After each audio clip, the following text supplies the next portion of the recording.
आज गाथा एक ऐसे वीर सैनिक की जिसने सिर्फ 22 साल की उम्र में देश के लिए अपने प्राण न्यौछावर कर दिए।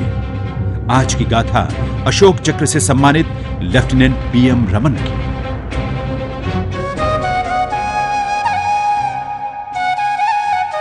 वर्ष 1934, केरल का कन्नूर जिला, यहीं जन्म हुआ था पीएम रमन का। पिता मेजर मुथुस्वामी सेना में मेडिकल कोर में कमीशन ऑफिसर थे। पिता ने बेटे को बचपन से ही देश सेवा और अनुशासन का पाठ पढ़ाया था। रमन पढ़ाई लिखाई और व्यवहार में अच्छे थे और अपने पिता की ही तरह वो भी देश की सेवा करना चाहते थे। वर्ष 1955, रमन का सपना साकार हुआ। नेशनल डिफेंस एकेडमी की कड़ी ट्रेनिंग पूरी कर वे सिख लाइट इन्फेंट्री में कमीशन ऑफिसर बने। रमन अपनी बटालियन के साथ नागालैंड के इलाके में तैनात थे। आसपास का इलाका जंगलों और पहाड़ों से भरा था। घने जंगलों में आतंकवादी और विद्रोहियों के अड्डे थे जो बार बार भारतीय फौज की टुकड़ियों पर हमला बोलते रहते थे। 3 जून 1956, शायद इसी दिन के लिए रमन का जन्म हुआ था। नागा पहाड़ियों में बसे एक गांव चेफना में विद्रोहियों के छिपे होने की पुख्ता जानकारी मिली।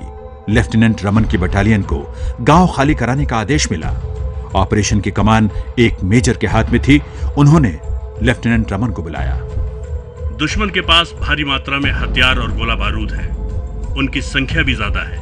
Be careful lieutenant. Yes sir. Lieutenant PM Raman अपने साथियों को लेकर मिशन को अंजाम देने के लिए आगे बढ़े। उस दिन मौसम खराब था। धुंध अभी छटी नहीं थी। रमन की पलटन बड़ी सावधानी के साथ आगे बढ़ी। तभी उस झोपड़ी में कुछ हरकत हुई जिसमें विद्रोही आतंकवादी छुपे हुए थे। दुश्मन को भारतीय फौज के पहुंचने की भनक लग चुकी थी और फिर गोलियों की आवाज से वो शांत वातावरण गूंज उठा।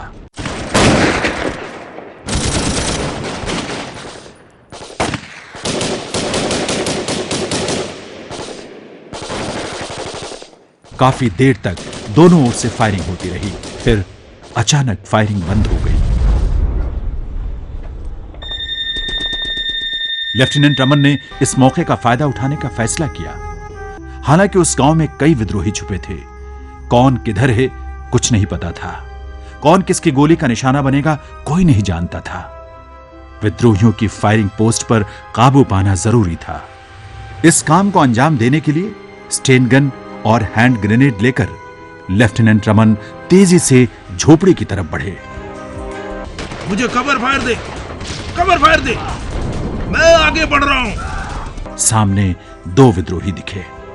लेफ्टिनेंट रमन की स्टेन गन चली और पलक झपकते ही दोनों विद्रोही जमीन पर धराशायी पड़े थे। 2 साथियों के ढेर होते ही दुश्मन हड़बड़ा गया। सामने एक और विद्रोही दिखा। रमन की स्टेन गन एक बार फिर गरजी और सामने खड़े विद्रोही को पता भी नहीं चला कि कब उसके प्राण पखेरु उड़ गए। अब रमन पूरी तरह से विद्रोहियों के सामने खड़े थे, अकेले। विद्रोहियों ने एक हैंड ग्रेनेड लेफ्टिनेंट रमन की तरफ उछाल दिया।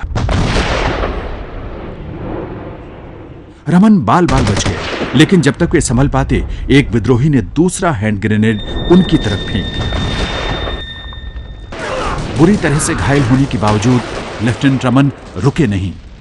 आगे बढ़ते हुए उन्होंने ग्रेनेड फेंकने वाले विद्रोही को छलनी कर दिया। पीछे लेफ्टिनेंट रमन की पलटन उनके इशारे का इंतजार कर रही थी। तय यही हुआ था कि इशारा मिलते ही भारतीय फौज धावा बोल देगी। लेकिन लेफ्टिनेंट रमन अकेले ही आगे बढ़ते जा रहे थे। अब वो झोपड़ी से सिर्फ चंद कदम की ही दूरी पर थे। अचानक झोपड़ी की ओर से एक और विद्रोही निकला और उसके बंदूक से निकली गोली लेफ्टिनेंट रमन के पेट में लग गई। गोली लगने के बावजूद लेफ्टिनेंट रमन ने एक ग्रेनेड निकाला और विद्रोही की तरफ उछाल दिया।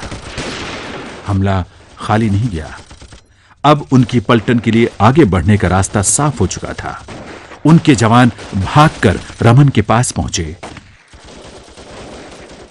बुरी तरह से जख्मी हो चुके लेफ्टिनेंट रमन ने आदेश दिया, मेरी चिंता मत करो, आगे बढ़ो, दुश्मन बचने ना पाए। हिंदुस्तानी सैनिकों ने पूरी ताकत से हमला बोल दिया। कई विद्रोही मार गिराए। बचे खुचे विद्रोही जान बचाकर पहाड़ियों में भाग गए। ऑपरेशन कामयाब हुआ।